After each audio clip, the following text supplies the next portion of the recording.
The key thing with any content is, are you able to grab someone's attention, hold it till the message sinks in. Content plays a role in cases where education is required. If it's an established concept, then you don't need to educate.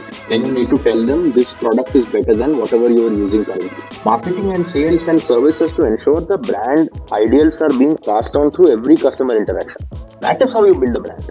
You cannot build a brand by being associated with something or someone. That's a lazy marketing attitude. Hey there, welcome to Marketing Mavericks with Indiefolio. Today we have Surya Narayanan, who's had an incredible experience spanning over 20 years joining us. Surya started his career with some top-notch agencies, then worked with various B2B and B2C companies. His last stint was with Wonderla, where he was the head of marketing. I'm excited to unpack his journey, talk a lot about various opinions he has on marketing strategies, and also unpack how it is to market an amusement park.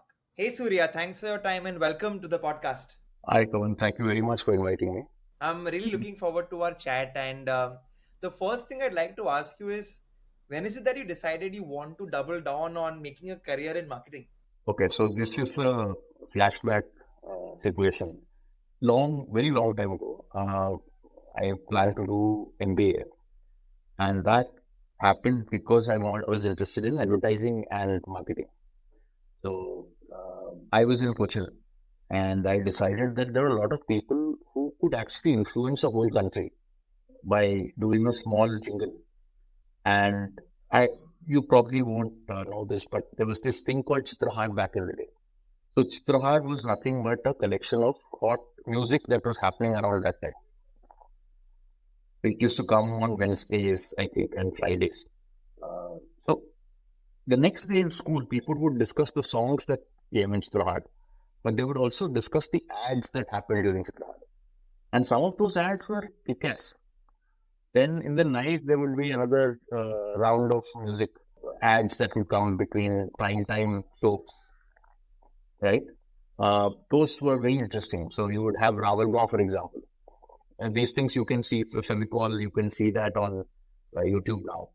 But that showed me that this 30-second snippet is actually modifying how people talk to each other.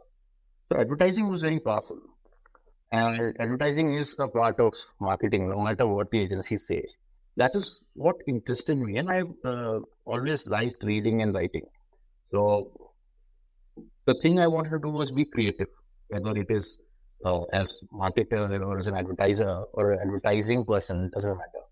So that was how I came into advertising and marketing. So I only applied to 2 MBA colleges. I knew IIMs who were possibly not happening at that time.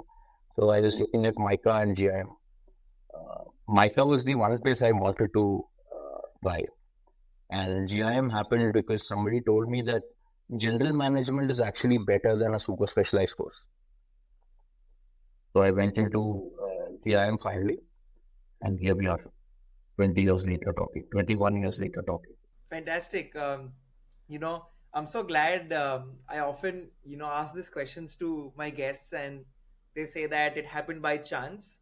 But I'm glad that for you, you found something really exciting, and you built upon that and made your career in it. If you're passionate about something, Surya, when you're young, do you recommend that one should like follow through that by doing formal education?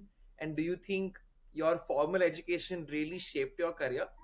Okay, so this is a false equivalency problem, right? You're saying it's either this or that.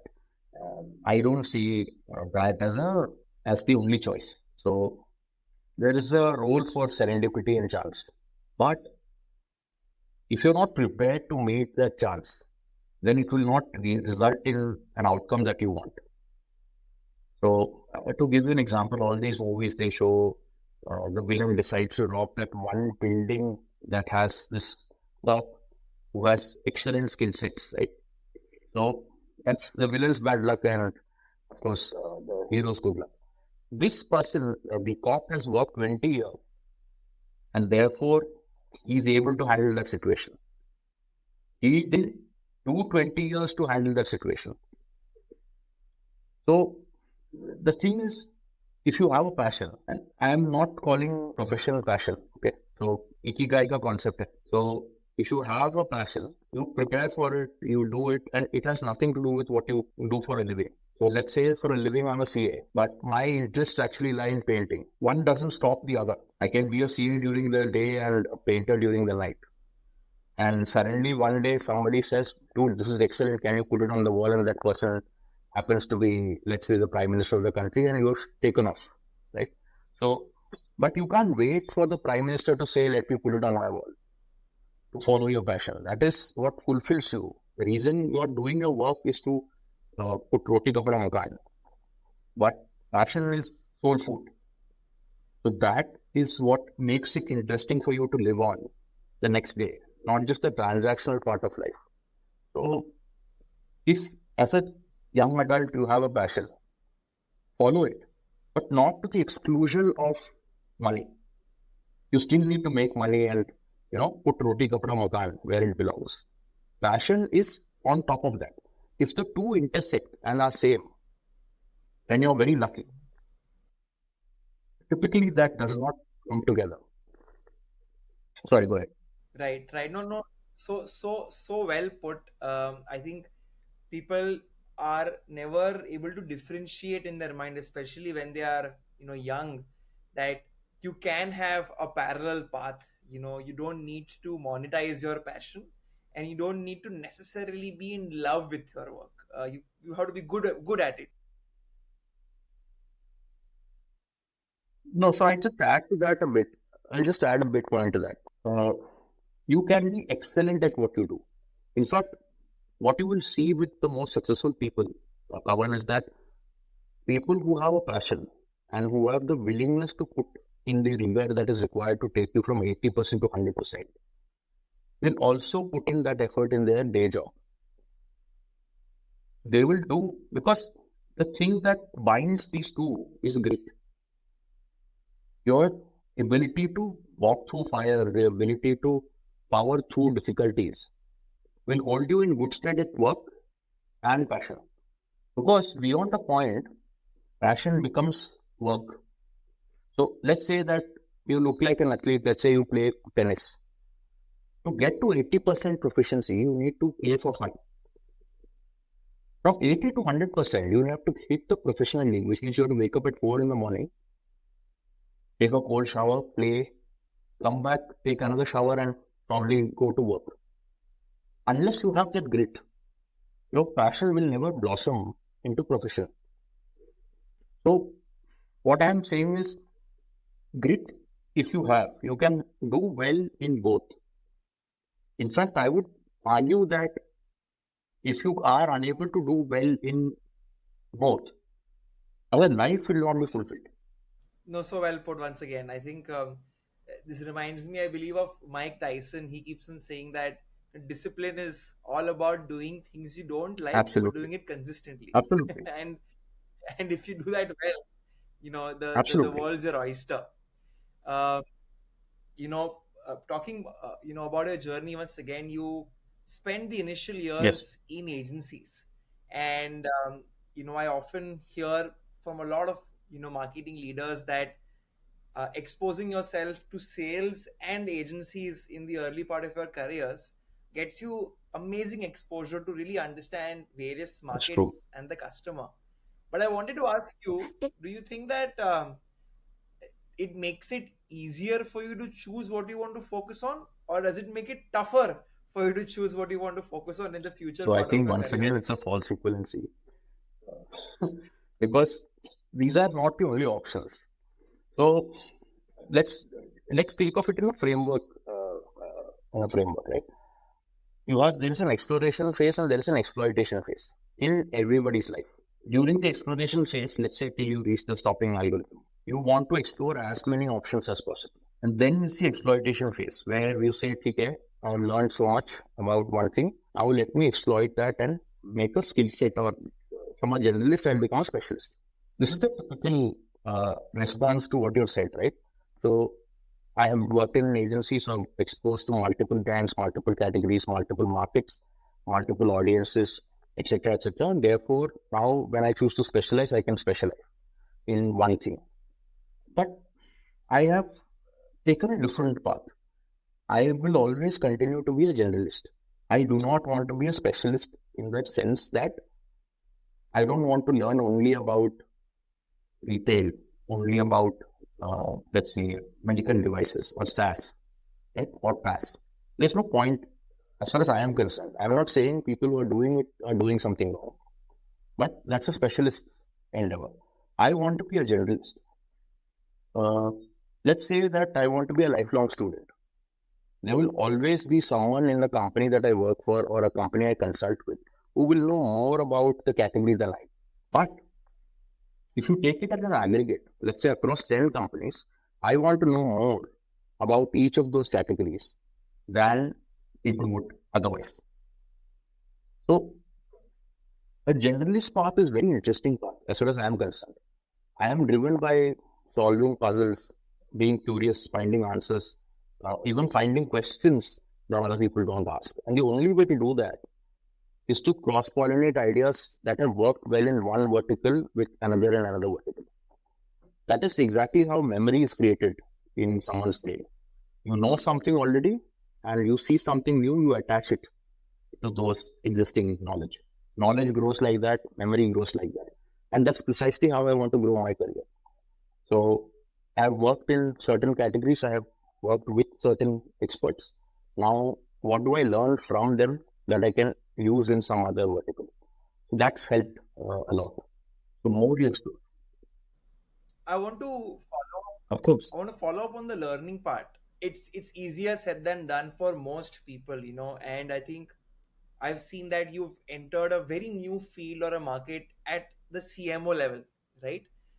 So when you do something like that for leaders, they need to learn very, very quickly about an industry, because at the end of the day, it's your final call and your final risk. So, do you have any advice on anybody, for anybody to learn about a customer segment or an industry very quickly? Okay. So let's look at the first principles. Business ka first principle is you earn more money than you spend. I don't know of any other rule. As far as marketing or sales goes, there are only two rules.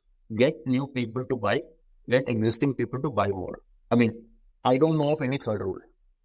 So now that first principles are clear, we have to find out what is stopping people from buying. Break those barriers. So you go to any company, any category, you look at the dynamics. So let's take an example of any brand you like. Let's take Harley Davidson. So Harley Davidsons are a well-known brand. So brand awareness is not a problem. But what is the problem? Would it be that it is a very expensive bike and therefore the total addressable population is very low? The TAM is very low. So can we break that down by creating EMIs? So I'm saying you can take any category and work its way down. Because ultimately in India, we are selling to 44, 45 million people. The same people you will meet on the road who could possibly buy a Royal Enfield are the same people who can buy a Skoda Kushaq. Are the same people who will go to Book My Show and book a ticket to a movie. People are the constant. As a marketer, your job is to follow people. Categories fit into the niches that people allocate to them. If it's a completely new category, figure out, are you replacing something or creating an entirely new category? That's all. So that is not very complicated. It's all first principles based approach. Awesome. No, I love the way you broke this down. I think going to first principles and understanding people at a core is so true. Moving on, I love discussing contrarian Yes. opinions, and I believe that you had spoken about sporting deals, which are a big negative balance sheet item for many brands today actually, and it's a big cost center. And I was keen to hear more about that. So if you could tell the audience what your view was there, and if you could unpack that more, would be interesting. Well, this is true for any investment any brand makes. This is not just for sports. Any major investments that brands do. If the product and the specific investment are a match, then go ahead and do it. But if there is no match and you're only trying to see, okay, let's take one step back. From First principles perspective. Media's job is distribution. If you have a point of view on that, Kavan, I'm saying this is a discussion, right? So, would you agree to when I say that media's job is distribution and nothing else? I have created the content and I am reaching out through media to various customers in various need states and I'm showing them the stimulus. Okay. Now, if that is correct, if I invest using sports, I am trying to add a layer on top of the distribution and trying to build an association. Saying, okay, I am X brand and here is IPL and I want to overlay my brand on top of that to build an association.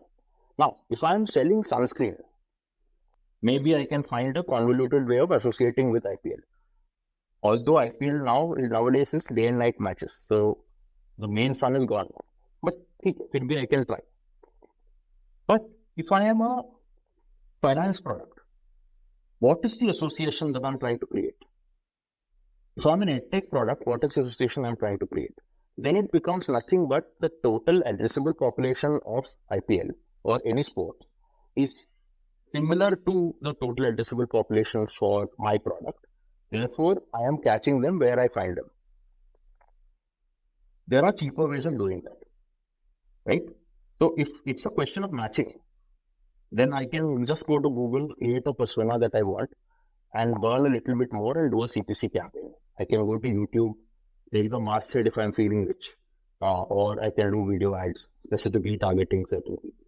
But the point is, unless you calculate your ROAS, unless you calculate your ROI on each of these investments and find out if there is a next best alternative, you are doing a disservice to the brand you are working with. Every brand does not need IPL players, football players, Formula One players endorsing them. If it's a question of activating trade, once again, there are cheaper ways of doing it.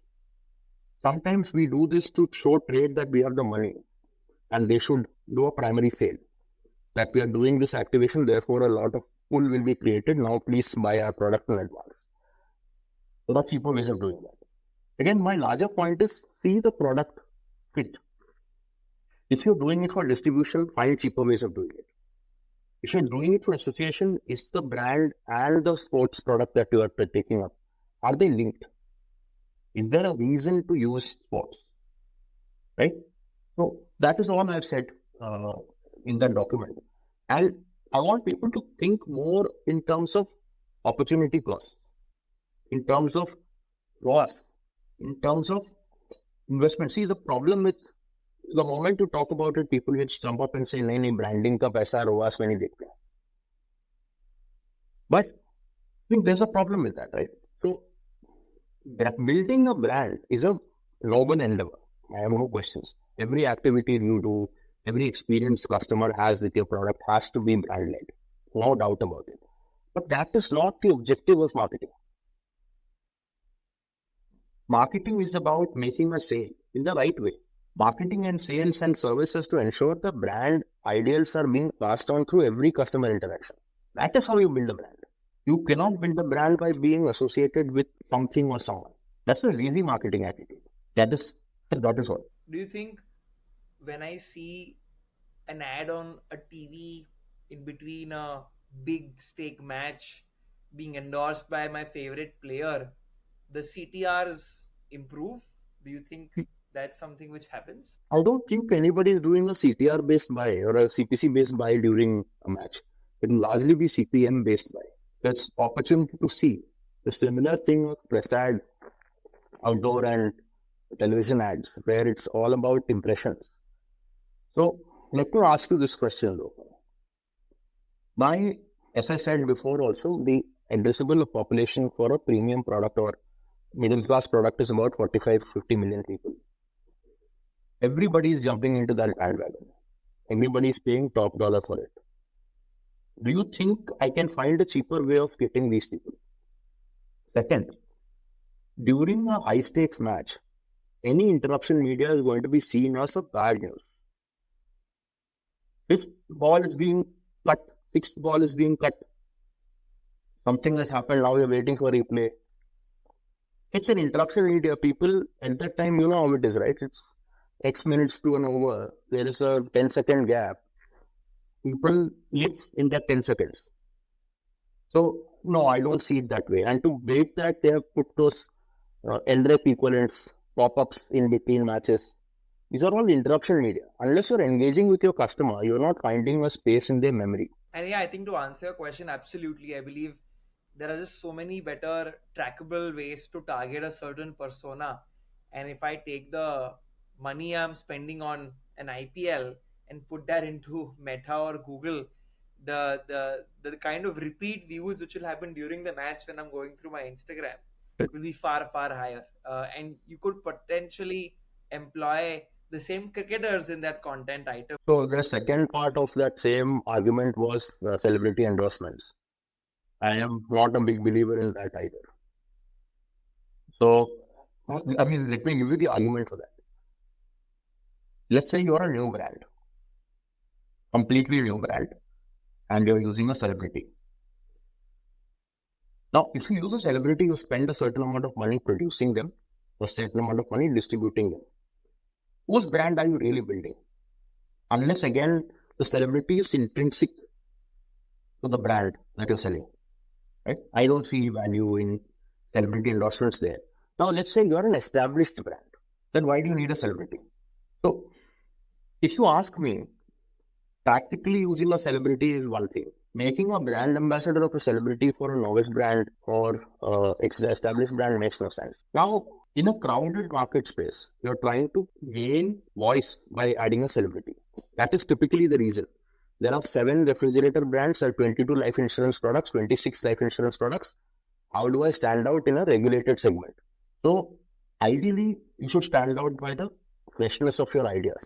Now, how creatively you can bring that out. Failing which, you will need a celebrity. So then the celebrity becomes a crutch. Again, lazy marketing.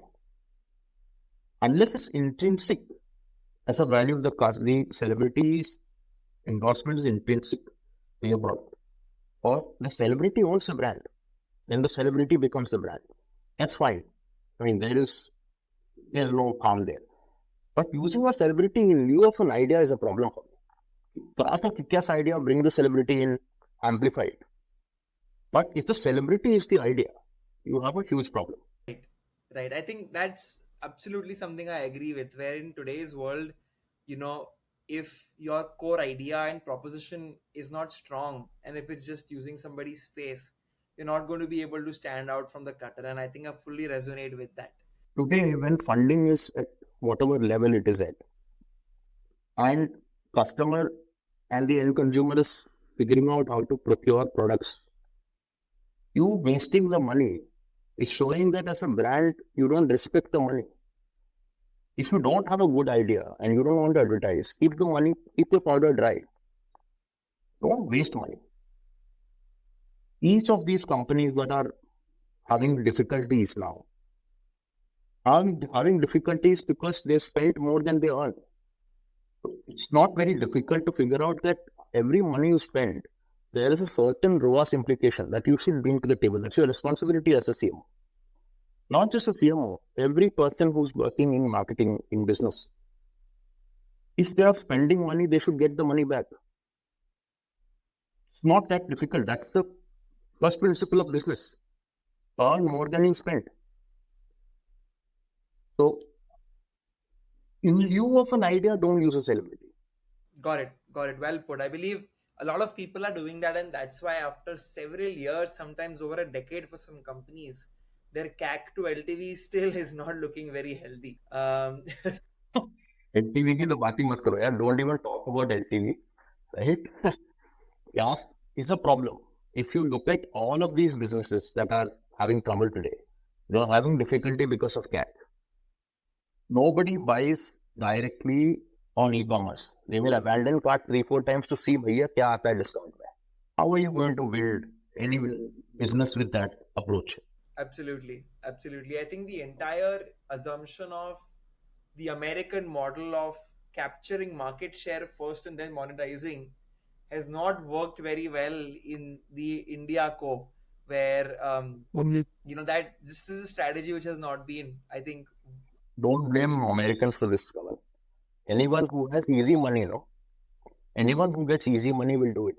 That's the fundamental of growth hacking technique, right? If I see a problem I can circumvent with money, I'll throw money at it. So if I don't have any earnings pressure, look at any traditional business in India, Kavan. Any traditional business. The promoter will insist that जितना खर्च किया उससे ज्यादा पैसा हाथ में आना चाहिए. These are not stupid businessmen. They're very smart businessmen. They have run businesses and almost all of them are profitable in numbers, right? When you get easy money and you are divorced from the funding aspect of it, as in it's not your money, then you will feel fast and loose. You play fast and loose. You throw money at every problem. And you would grow at an exponential rate in terms of customers in your database. You will never be able to monetize them because your profit margin is my opportunity. After you do your CAC, this is not an American problem. This is an easy money problem. If you look at the taxes today, you will see it. Our savings rate is dipping. Easy money causes people to spend. So I don't blame a country for it. I blame the mindset. Free ka paisa hai. I fully agree with that. I think, it really comes down to what founders really think of when they are doing their 0 to 1. And that's a good part for me to, good aspect for me to jump into the next question I have.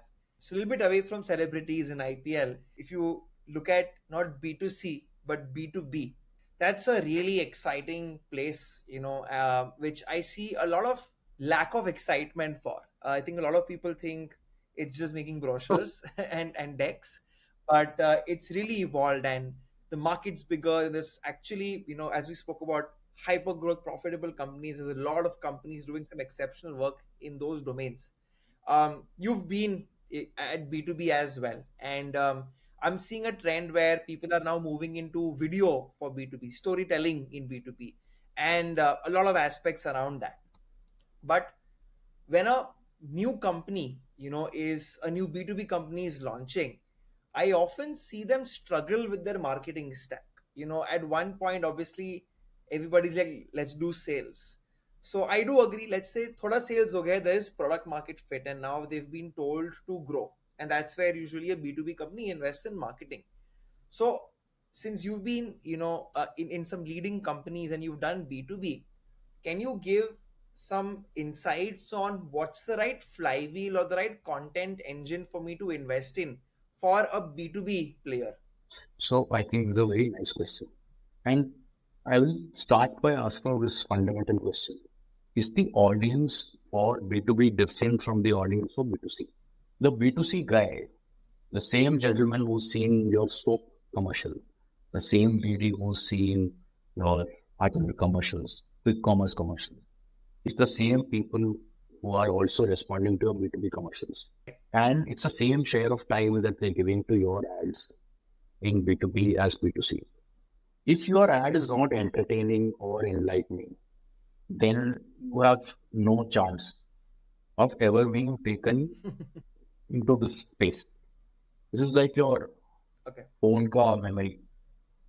There is default में 8 GB मिलता है entry level पे, 16 GB in case of slightly more premium phones, and 8 GB goes for the operating system, 5 GB for WhatsApp.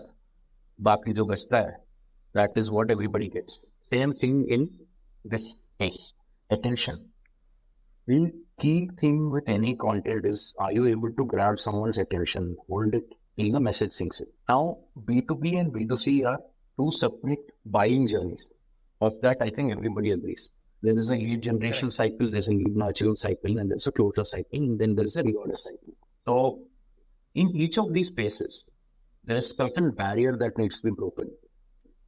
Content plays a role in cases where education is required. If it's an established concept, then you don't need to educate. Then you need to tell them this product is better than whatever you are using currently. In the case where education is required, you need a lot of content. So content marketing is a very interesting space to play. Content marketing is actually slightly older than advertising, if you ask me. Okay. Most religions have books, but if you look at Grey's Anatomy, not the series, the book, it came out somewhere in the fag end of the 18th century as a ways to tell medical practitioners that these are tools that are available. And those tools were sold with that content. So you figure out what the customer needs, the consumer needs, create content around those with the tight linkage of your product. I think the best example of this is HubSpot. HubSpot has the most amazing content. As a marketer, I use, Right. and they also do a lot of branded utilities, a lot of tools. So you can check your website speed, you can check SEO, content optimization, everything on HubSpot. Salesforce has good tools. So content marketing plays a very, very interesting role. If you make your B2B content boring, it's a choice that you're making. It's a conscious choice that I want this to be boring content. There is zero excuse to make boring content in the B2B space.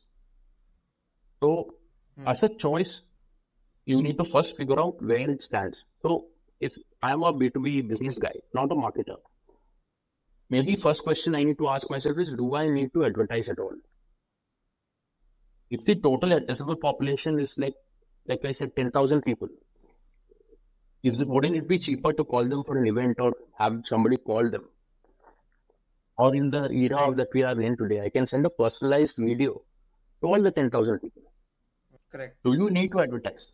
So that is a question that you need to answer. If you do, if there is a large audience and it's across then flow, maybe you do need to advertise.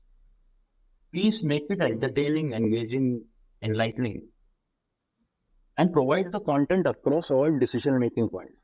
All decision points. Right from the time where you are asking the end user or customer or consumer to part with their personal data, to the time where we are getting them to use a tool, to the time when we are asking them to generate a request for a quotation, to the time they close, to the time we go back to them next year and say, we are new can low. We need to engage with them because it's far easier to lose a customer than gain one in the B2B space. The decision-making cycle can be 6 months, can be 1 year. In certain SaaS products, it is overnight, it's just one click. But even so, content plays a big role because anything that is just click will have competition that is also click. Switching cost will be low. Therefore, content has to be smart, has to be on point, has to be on persona, and has to be the ambassador for your brand, where it convinces while engaging, teaches while entertaining. Right? Otherwise, nobody is going to pay attention to that content because the same user is having fun watching soap and deodorant ads. Why should your brand be any boring? And every interaction that a customer has with your brand has to be all these things. Being boring is a choice. And it works for certain categories because their historical background is being boring. But that need not be the case with your new brand. Bring a freshness to it. Right. Use bold colors. You know, one thing, Surya, a lot of times in B2B, you lose deals because of a lack of trust. And that trust is not there because you probably are new. And because you're new, you don't have enough testimonials and endorsements, to brag about. So it's like a chicken and egg problem. How can I do content marketing when I'm just, let's say, 3 months old and I have no clue about I have no access to case studies and reports and things like that. Any Yeah, thoughts because there? these are not so okay. Content marketing will pay dividends between 6 months to 18 months. Content marketing is a drip marketing initiative where you educate your customer over time or convince them over a period of time or keep them engaged over a period of time. Content marketing is not branded content. It's not an ad. Right. The biggest problem in B2B space is the buyer or the consumer might not be the same. Buyers' incentives are aligned to not failing, not doing well. The buyer is not interested in consumer delight. The buyer is interested in saving their own skin. If they make a bad decision, they don't use the product. Somebody else has to use the product. And Correct. they look bad. So their incentives are aligned with going with establishment and status quo, maintain that status quo, right? You have to break that. And the only way to break that is to go through an internal ambassador. So if, for example, in most companies, the purchasing or the store department takes the final decision on rates and stuff like that, you need an ambassador or evangelist within the company to push this. The person who's signing on the dotted line might not be the consumer. In fact, most probably it is not. So when we go and sell a MarTech product or an HR Tech product or a PropTech product, the person signing they have their own incentives. So you need to create that persona, carve it out, and have a separate content piece for them. You cannot go to them and say, hey, that company is using this product. You also have to use it. For them, it's a commodity. They will ask you, kitna paisa de raha tu? Kitna kam karega? You need to show them why your product is saving them money in 6 months, 9 months, 12 months, as compared to their existing system. But you also need an evangelist to open that door for you. So you need a sponsor within that company. So you have to create content according to the persona that you're talking to. Are you talking to the gatekeeper? Are you talking to the influencer? Are you talking to the decision maker, the gift giver? Who are you talking to? And therefore have content pieces for all of this. Each of them will play a different role in the funnel. Very interesting. I think this is one fundamental highlight of B2B marketing, where you're actually selling to a buying committee. You're not selling to a person, and everybody has their own motives. And as you said, they're all not wanting to look bad. It's not like a B2C knee-jerk reaction. Ki chalo try kar leta hu. They just can't do that in B2B. So that's well put. B2B product that is bought by one person in just one click also, you have to mitigate their risk. You'll have to say 30 days ka free trial hai bhai le le. You will see that on all the SaaS products. 7-day money back guarantee. That risk aversion kaatne ke liye. But you need to break it down during the onboarding process. In the B2B space, you have to ensure that someone who buys your product is also using the product. If you don't make sure that they do and do not build content around education, renewal will not happen. Implementation will not happen. And without referral, in the B2B space, it's very difficult. If somebody told you about Riverside, the platform that you're using today, so you pay for it. That person was interested in telling you because you shared the same challenges. The likelihood of you knowing someone who's also facing this challenge is very high. Your onboarding has to be such that you become a power user. Therefore, you talk to someone with expertise. Correct. That is onboarding, separate content piece, which needs to be done. Gamify. LinkedIn does it beautifully. Understood. If you subscribe to Sales Navigator, they will gamify that whole exercise of all the features. They make you use all of this and they give you points for it. Next time when you talk to someone, you know these features are available, whether you use it or not is up to you. Yeah, that's a great example. Now I want to ask you, I think you covered this, right? Which is fundamentally marketing is about getting customers and selling more to them. When I as a founder have to, let's say, figure out where the company's energy and investment should go to, I'm always confused. Should we spend more into acquisition? Should we spend more into retention? There's a lot of people who say existing customer, and I'm in a B2B business, right? They're like, focus on our existing customers, upsell more to them, no CAC, best way to go ahead and get more returns. And at the other end, people are like, growth is everything. If you're not getting new customers every quarter, then you'll eventually plateau. and that's where I'm always confused. Should I, invest more in acquisition or more in retention? What should be the split as There per is you? no rule of thumb for this. Uh, if you look at Okay. it from an FMCG point of view, you have to ensure new customers every quarter or every month, Okay. depending on the reorder value. Okay. But the most loyal consumer of Coke will probably have 10 Cokes on average in a year. बाकी कहाँ से आएगा? So, no. So, in the case of B2C product, I would always say get new customers. There's no doubt about it. In your case, Okay. slightly different because the total number of people who can buy your products is limited. But again, false equivalency in saying ये करना है या वो करना है, zero sum game नहीं है. You have to do both. But you can say I will spend 70% retaining customers and building my LTV, 30% building CAC for new audience, right? So that is a heuristic you have to define for yourself in terms of how fast you want to grow. Typically in a B2B space, Right. if there is no switching cost, it's very difficult to manage LTV. But if the switching cost is Right. high in your case, I don't know, the switching cost is high, then you can reduce your investment in retaining customers. Like if you're Tally, you probably spend nothing on investment on retaining people. And that's the why to go. Right. So, or let's say you are a cheap and chirpy B2B product, which is institutional habit.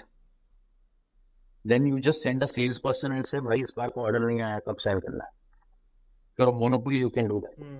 Like you stay in Bombay, electricity is a monopoly for you. They don't have to come and talk to you. Stock market, you will pay prepaid also. So Right. I'm saying it depends on the category. But on the whole, in B2B space, based on how your LTV is, my recommendation would always be spend a little more on retaining. But don't take your pedal off because risk aversion is a game here, right? So you want to ensure your risk is covered. If all your business is coming from 5 clients, that's big risk. You want to have another 5, either as insurance or as growth. Right. That is how I would look at it. But again, CAC and LTV are the two levers that both have to be pulled. Reduce your CAC, improve your LTV. There is, if somebody tells no, only by LTV by ध्यान दे, that is wrong. Or only on customer acquisition, that is also wrong. Except if you are B2C space. B2C space, my feeling is 90% should be spent on acquiring new customers. Why is there such a drastic difference? Is it that the market is too big for FMCG and less for B2B? What is the switching cost? What's the reason? There's no switching cost. There's no switching cost. तो आज मैं life boy use करूँ कल lux use करूँ यार हैं so there is no switching cost, right? And there is also customers' incentives are very different. Some people are habituated to buying Colgate, so they keep buying Colgate unless they see closer. Then they'll buy closer because nobody's life is at stake, right? Insurance also people are shifting. So if you look at medical insurance also or life insurance also, after second year switch rates are very high. There is no loyalty as a concept. The only people who make money on loyalty are people who are selling your data. It doesn't make sense to do a loyalty scheme either. Because if you're already coming to me many times, why should I pay you premium? Or why should I give you points? But if you're not coming, my 100 points is not going to make you come. Right. But if I have your data, I can sell it and make money. That is where it becomes interesting. I've never really heard this before, where it's switching cost is actually what decides focus on retention versus acquisition. It is one of the parameters. To a degree. But I would always look at it as the most important one. Yeah. Makes sense. It makes so much sense. So, cool. I think now I want to just spend some time on, your your last gig, which was at Wonderla. I'm a crazy, fanatic when it comes to amusement parks. Like before I die, I want to go to all biggest roller coasters, in the world. And I was like, it's so rare to come across marketing leaders who looked at that as a product, right? It's so rare in India. So I actually had a bunch of things to Yes. unpack here. What is the market like for amusement parks in India, right? I'm very curious. Everybody's coming to India, everybody's opening things, but when it comes to a Disney World opening here, it's just not happening. What's the status of the market in the country, and who are the power users, and what are the emerging Okay. markets? So first of all, we have to make a distinction between theme parks and amusement parks. So Disney World, etc., theme parks. So they are on the exploitation phase. They release a movie and announce a ride that closely mirrors that movie. So they're exploiting the IPs that they already have. In the case of an amusement park, right, the thrill that brings you. So hero rides, Hmm. like in the case of Wonderla, Recoil is a hero ride. So people like that reverse looping roller coaster.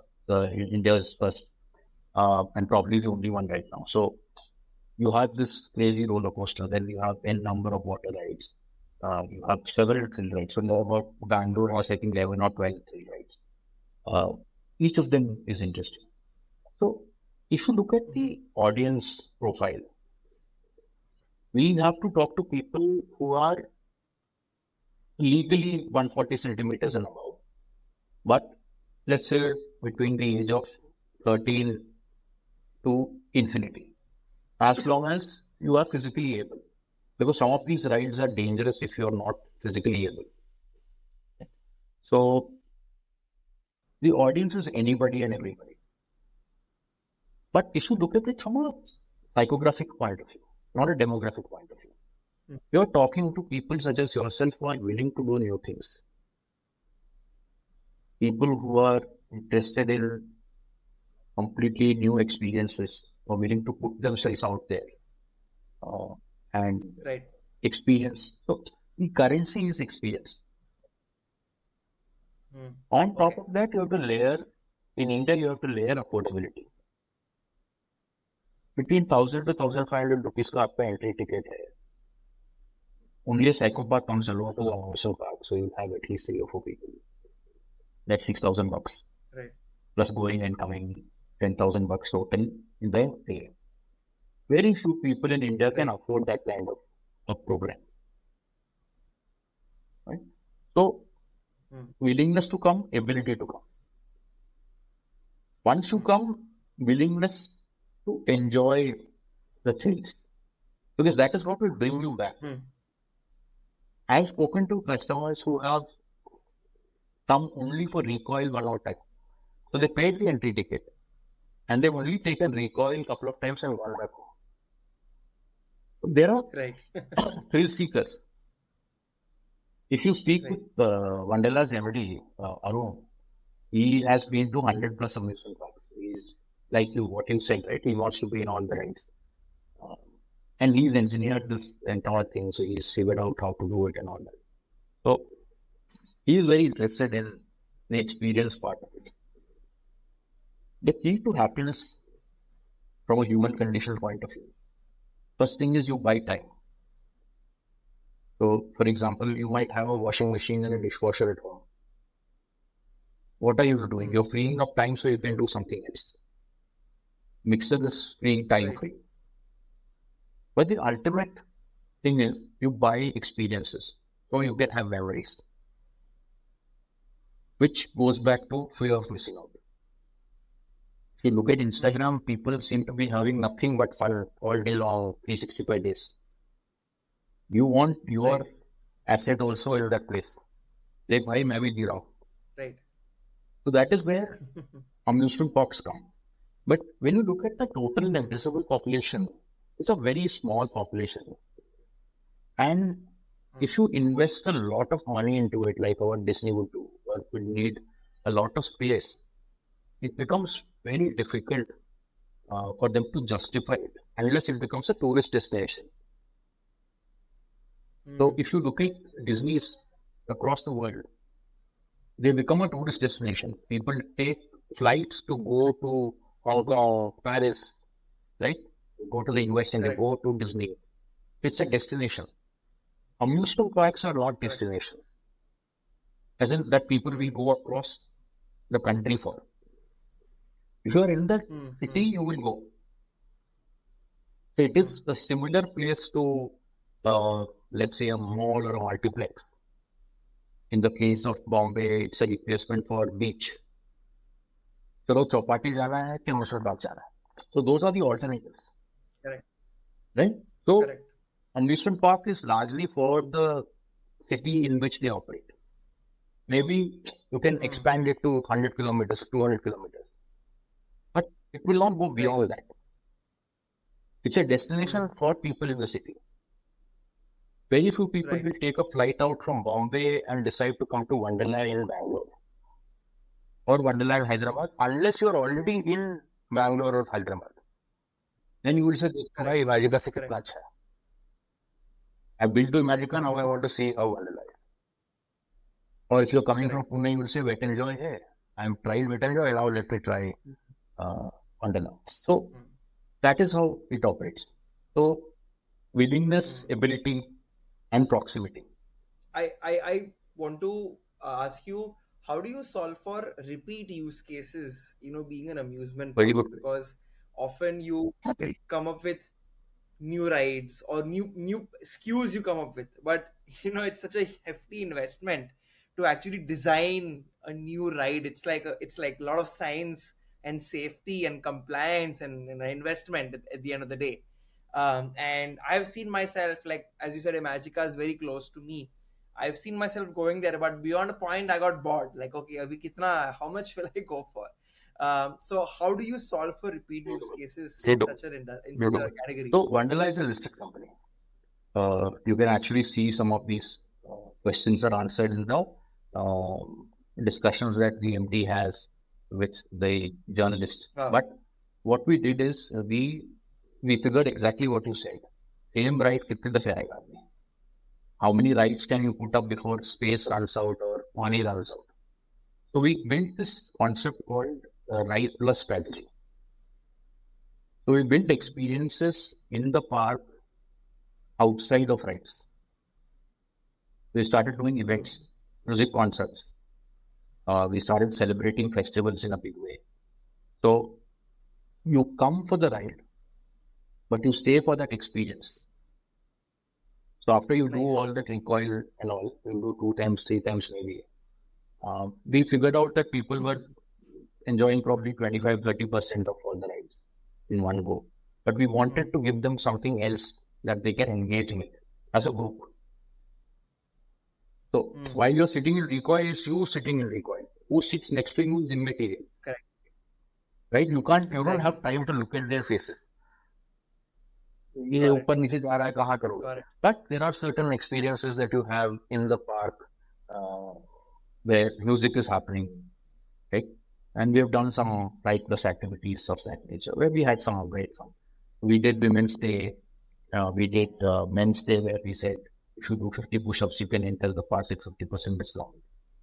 We did some other activities, dance. We put up shows, music shows. We had sunburn in Wonderla. In fact, we were the first amusement park to have a sunburn in it. So we had some cool shit.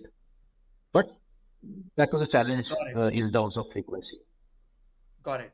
So essentially, it is new products, new experiences, but it's essentially value added with I think what you can do as a community, or maybe borrowing from festivals and music concerts and things like that. Understood. Awesome. Coming down to the last two questions, which I have. I'd love to get your take on artificial intelligence, right? AI. As you know, it's we are at a point where we already know it's here to stay. We have to embrace it, and etc. etc. I think all smart folks are aware. But I wanted to get your perspective on the disruption it'll have on the creative production stack.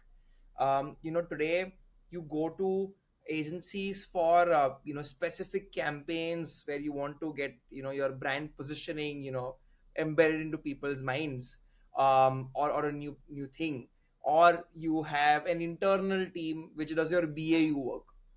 um, in both these cases, right, access to unlimited ideas and speed, you're seeing so much happening this year.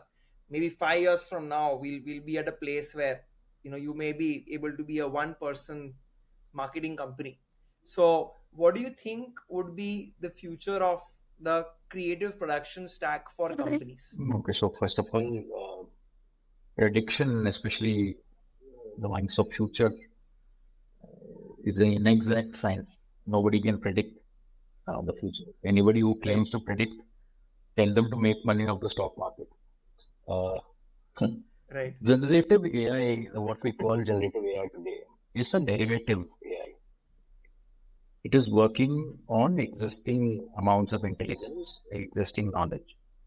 I am giving you a prediction of what's the next word going to be.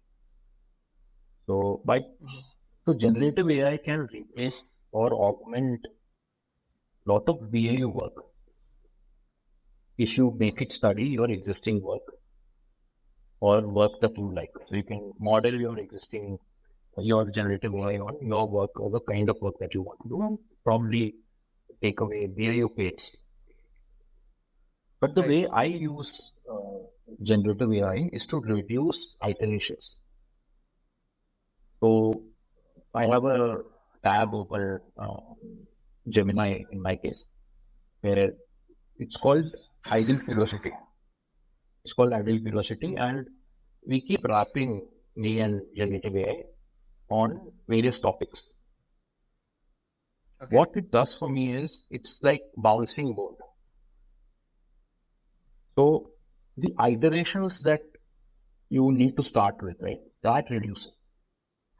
You have to put in the effort Got it. in drafting your notes, drafting your decks, but you can fine tune a lot of things. Now, what used to take a couple of days in iterations, at least for me, has dropped down to half an hour. So, as far as I am concerned, it's the starting time that I'm saving. That is one part. Second is, I think the risk is anything that can be process driven. Any job is at risk. If your job can be broken down to a program or a heuristic or a process chart, generative AI can do it better than you. Okay, generative AI. Correct. Artificial intelligence can do better than you. There's no need of text. Correct. So Correct. that is the second part of it. So from a risk point of view, knowledge workers will have an aid or an assistant or a help. So they can do new work, because the way generative AI works is it is not creating new stuff. It is looking at everything that is existing and it's giving you snippets Correct. thereof. So it begins Correct. like a research assistant. So when I do comp reviews, I do it on Gemini. I say these are the links to a comp review for me. I have to, of course, verify all of it, because Of course. hallucinations are insane. Sometimes it tells me weird shit. Right. But yeah, so that is the one part. Now, answering the second part of what you said, right? Production.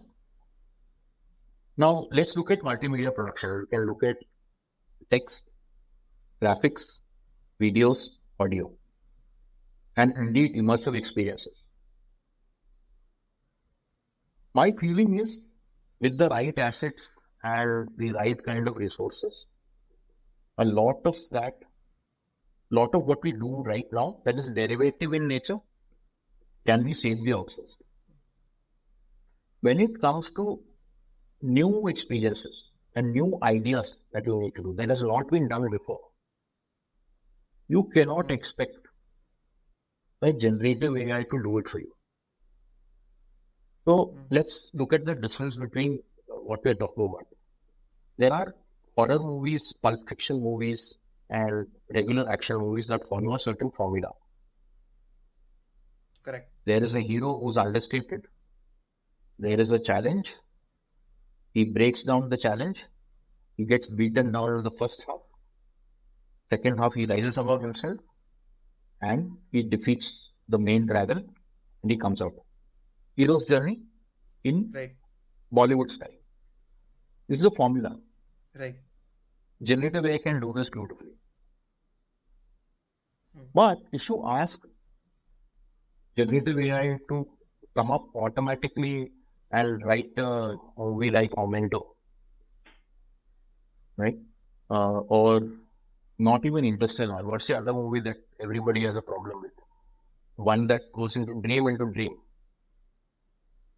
Inception. Inception. There are blog posts even now written on भाई हुआ क्या है, right? So now expecting generative AI to come up with something like that and repeating it is difficult because it's completely out. It's a long tail. Fat tail, I don't think will be a problem. So you want to do a product demo video, generative AI will do it like that. No problem. It will do a demo, it will give you 360, it will give you drone shot of the 360, all that shit it will do. But you ask them to create a new story. My feeling is with the current capabilities, it might be difficult. So the creative aspect of the job, the purposeful, passionate aspect of the job might still remain with the humans. Because that is the nature of being a human. Right? So when E equals MC square was first postulated, so people knew about it. With a school के बच्चे जानते हैं. Does that mean theoretical physics is out of the question? You do not require theoretical physics anymore. You need theoretical physics because you need to still figure out string theory, unifying theory, falana dimka, all that. So when something becomes routine, everybody says भैया हो गया, कल्याण हो गया, तो किसी की नौकरी बचेगी नहीं. This has been the case since Luddites. People waged war on spinning wheels. People have waged war on television. People have waged war on newsprint. In India, print was an issue because people thought memory का कटा हो जाएगा. People will not have to remember anything. And it's a problem, right? I don't know about you, but I used to remember 20, 30 phone numbers when I had to use the rotophone. Now I remember two. One of them is mine. Correct. So I'm saying, so there will be problems. Some jobs will become obsolete. But I think when the net, more jobs will open up. New kinds of jobs will open up. Which actually is a question you should be asking is our education system ready for something like this? When the career choices that are going to be open for my son not been discovered or invented yet. True. So generative AI in some will probably make the generic BAU craft stuff out, will take that out, will probably do it more efficiently than us.